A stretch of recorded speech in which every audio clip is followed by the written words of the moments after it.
Hello, welcome back to my channel copy Sultana lifestyle. তোমরা যারা আমার ভিডিও নতুন দেখছো তারা প্লিজ একটা লাইক করে সাবস্ক্রাইব করে দিও চ্যানেলটাকে, আর আমার ভিডিও দেখতে থেকো। আর যারা আগে থেকেই আমার ভিডিও দেখো তারা প্লিজ আমার সাথে থেকো, পাশে থেকো, তা যেন আমি আরও এগিয়ে যেতে পারি। তোমরা সাথে থাকলে সব সম্ভব। আর আজ আমি ব্যালকনিতে দাঁড়িয়ে বাইরের ওয়েদারটা দেখাচ্ছিলাম। খুব মেঘ হয়েছিল কিন্তু বৃষ্টি হয়নি, তো বাইরেটা ঠান্ডা হয়ে গেছিলো। তো আমি ব্যালকনিতে দাঁড়িয়ে সেটাই তোমাদের দেখাচ্ছি। দেখো চারিদিকটা মানে পুরো অন্ধকার অন্ধকার। হ্যালো ফ্রেন্ডস, আসসালামু আলাইকুম। তোমরা সব কেমন আছো? আশা করি ভালো আছো, সুস্থ আছো। তো আজকের ভিডিওতে আমি বানাবো পাকান পিঠে বা তেলের পিঠা। তো প্রথমে আমি খেজুরের গুড়টা ফ্রিজ থেকে বের করে নিলাম, তো কড়াইয়ের মধ্যে দিয়ে দিয়েছি। প্রথমে আমি গুড়টাকে ভালো করে গলিয়ে নেব। আর ভিডিওটা কেউ স্কিপ করো না প্লিজ, তোমরা পুরোটা দেখতে থেকো। আর আমি এই যে পিঠেটা বানাচ্ছি, আজকে একটু ওয়েদারটা খারাপ আছে, মানে মনে হচ্ছে বৃষ্টি হবে। তো তার জন্য আমি ভাবলাম ঠান্ডা ঠান্ডা করবে, তো চলো পিঠে বানিয়ে নেওয়া যাক। তো আমি একটু পানি দিয়ে দিচ্ছি, এবারে গুড়টা ফুটতে দিতে হবে, আর গুড়টা তাহলে গলে যাবে। তো এবার গ্যাসটা আমি অন করে দেব। এই যে চালের গুঁড়ি যেটা আমি বাড়ি থেকে এনেছিলাম, তো আবার ছুটি যাওয়ার সময় হয়ে যাচ্ছে, ওই জন্য আমি পিঠেটা বানিয়ে নেব। গুড়টা ততক্ষণ গলুক, আর এদিকে আমি আটাটাকে বার করে নিই।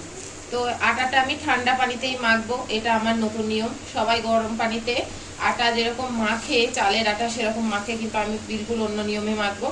তোমরা দেখতে থাকো। বেশি বানাবো না, যেহেতু আমার তেলের জিনিস খাওয়া বারণ। তো আমার বর আর মেয়ের জন্য বানাবো, আমার ছেলে খায় না। এক মুঠো নাই এইটুকু ময়দা নিয়ে নিচ্ছি।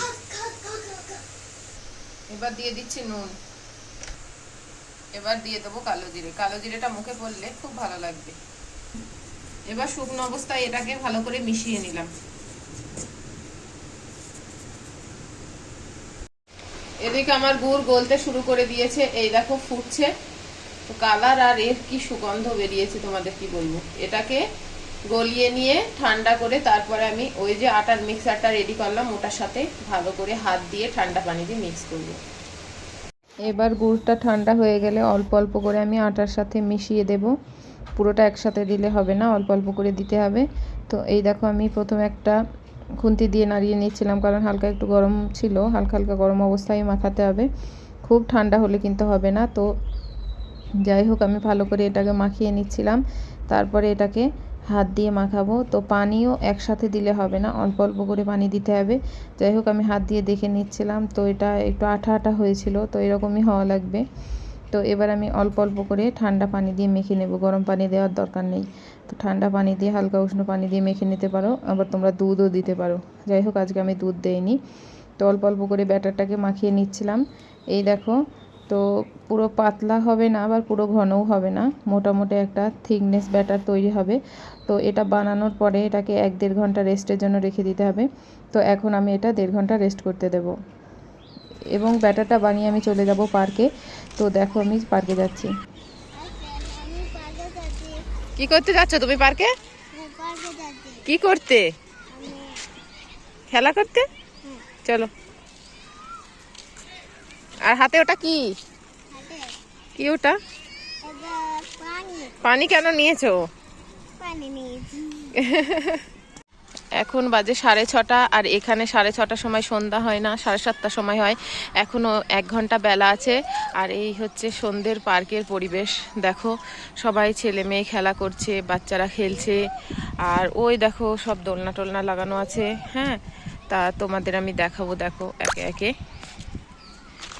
আমার ছেলে এই দেখো যাচ্ছে, আর এই দিকে এই রাস্তাটা দেখো কি সুন্দর, পুরো গ্রিন, দুই দিকে মানে দুই দিকে ঘাস কি বলবো এগুলো, ঘাস কি জানি না আমি, লাগানো আছে। এর মধ্যে দিয়ে রাস্তা দেখেছো কতটা সুন্দর। আর ওইখানে একটা শাওয়ার আছে, ঝর্ণা। আর এই দেখো আমার ছেলে যাচ্ছে নাচতে নাচতে। এই দেখো একটা বড় দোলনা, এটা চারিদিক দিয়ে 5 সাইড দিয়ে 5 রকম সিস্টেম, স্লিপার, তারপর একটা গোল স্লিপার, সিঁড়ি আছে, ওই দিক দিয়ে খোলা স্লিপার আছে, সব রকম আছে। আর এই দেখো বাচ্চারা সব খেলা করছে। আর আমি এখন হাঁটতে হাঁটতে যাচ্ছি। আমাদের পার্কটা বেশ বড়, পার্কটা পুরো আর তোমাদের ঘুরিয়ে দেখাতে পারলাম না, অন্য একদিন দেখাবো। সন্ধ্যা হয়ে গেছে, এবার বাড়ি যেতে হবে। তো বাড়িটারে এসে গেছি, মানে কোয়ার্টারে আসার পর ব্যাটারটাকে একটুখানি নাড়িয়ে ফাটিয়ে নিলাম, তারপরে কড়াইয়ে বসিয়ে দিলাম তেল গরম করতে। এবার গরম গরম আমি ভেজে নেব, বেশি না, 6টা 7টা 8টা এরকমই ভাজবো, তো বেশি খাওয়ার কেউ নাই। তো প্রথমে তেলটা দিয়ে দিলাম, যেহেতু ছাকা তেলে হবে তেল একটু বেশি দিতে হবে। এবার তেল গরম হয়ে গেলে আমি ব্যাটারটা 1 চামচ দিয়ে দিচ্ছি, ডাল তোলা চামচে করে। তোমরা চাইলে গ্লাস বা কাপে করেও দিতে পারো, হাফ বা বাটির করে দিতে পারো। এই দেখো পিঠেটা ফুলে গেছে, তো আমি ভেবেছিলাম ফুলবে কি ফুলবে না, তো যাই হোক ফুলছে, কোনো অসুবিধা হয়নি, কারণ আমি শীতকালে বানিয়েছি কিন্তু গরমের দিকে খুব একটা বানাইনি। যাই হোক, তো এই দেখো ফুলে গেছে, তো আমি এবার ভালো করে উল্টে দিলাম। উল্টে দেওয়ার পরে আমার পিঠে তৈরি হয়ে গেছে, ভেজে নিয়ে আমি উঠিয়ে নিলাম তেলটা ঝরিয়ে। তো এইভাবেই এক একটা করে আমি ভেজে নেব। আর একটা পাতিলার মধ্যে আমি টিস্যু পেপার রেখে দিয়েছি, তো দুটো ভাজা আমার হয়ে গেছে। আর একটা আমি ভাজবো, মানে এইভাবে অনেক কটাই ভেজে নিয়েছিলাম, তো টোটাল 5টা 6টা হয়েছিল। তো দেখো পিঠে ভাজা হয়ে গেল, এই দেখো আমি এইদিকে খেয়েছি, আর এখানে আছে। আর এখানে পাশের অর্ডারের একটা দিদি মিষ্টি দিয়ে গিয়েছিলো, তো ওরা মিষ্টি খাচ্ছিল। আর ওর আব্বু এবার পিঠে টেস্ট করে দেখবে, তো উনি খেয়েছিল। তো 5টাই খেয়েছিল, আর মেয়ে দুটো খেয়েছিল, 7টা ছেলে খায়নি। তো যাই হোক, আজকের ভিডিওটা আমার এই পর্যন্তই। ভালো লাগলে তোমরা আমার সাথে থেকো, পাশে থেকো, সুস্থ থেকো। খোদা হাফিজ, বাই বাই।